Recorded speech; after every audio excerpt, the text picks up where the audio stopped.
Mr. Deputy Chairman, sir, as far as the budget is concerned, the Honorable Minister himself said that it is formulated in an economic situation which continues to be difficult.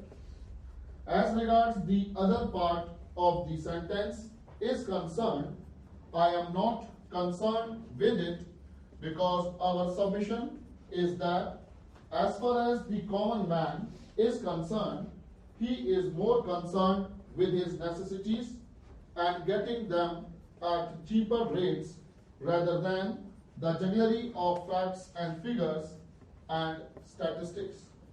That is why I am not going into those details.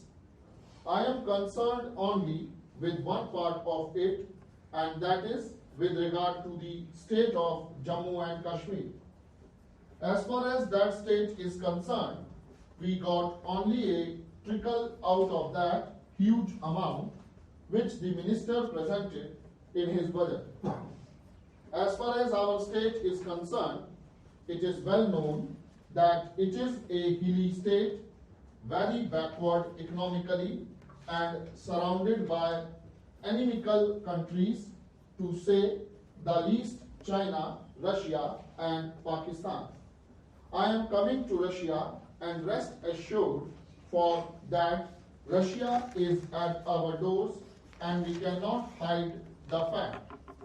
The question now is that we have faced 3 wars in the state of Jammu and Kashmir with Pakistan and China, who had an aggression and annexed vast territories of our state. The brunt of these wars on these conflicts fell on the people of Kashmir, and of course we had the Indian military at that time which supported us. But the question is, whenever there is any conflict in any territory between 2 armies, only those who have had that bad experience can understand and see for themselves what havoc it causes, and we in Kashmir had to face that. So as far as this hilly area is concerned, it has 3 regions, Jammu, Kashmir and Ladakh. In spite of the fact that this state is having such large hilly regions and such heavy snowfall, it has only one road link with the rest of the country, and that is the national highway, which also gets at times blocked during winter for days together because of snow, avalanches and landslides, and there is no way out. So in that context, our first submission is that as far as the means of communications are concerned, the structure of roads should be given priority by the center. Sir, we had undertaken the construction of 2 link roads, one from Rajouri to Dalhousie and the other from Punch to Dalhousie. We are grateful to the central government that they have declared the road as national highway and work is going on that project.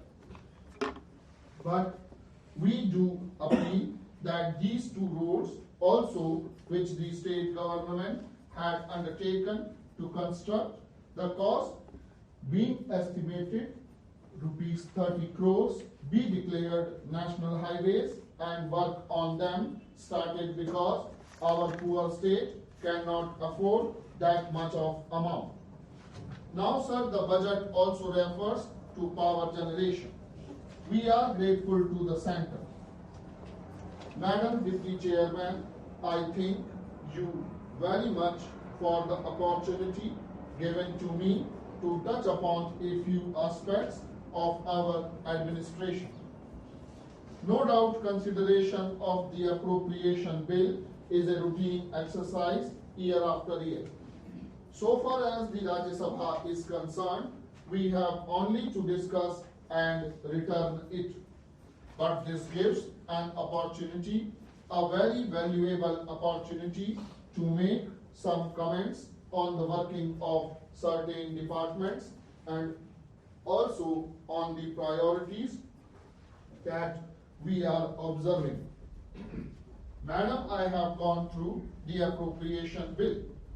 Of course, there is no choice for anybody here because whatever is passed by the Lok Sabha, whatever is voted by the Lok Sabha is being incorporated in the bill, and that is the purpose of this bill.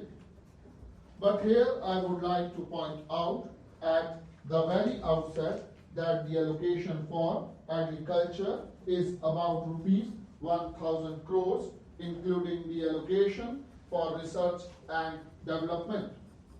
Such a meager provision is there in the bill for agriculture, which concerns about 70% of the population of the country. It is a well-known fact that 70% of the population of our country depends upon agriculture either directly or indirectly.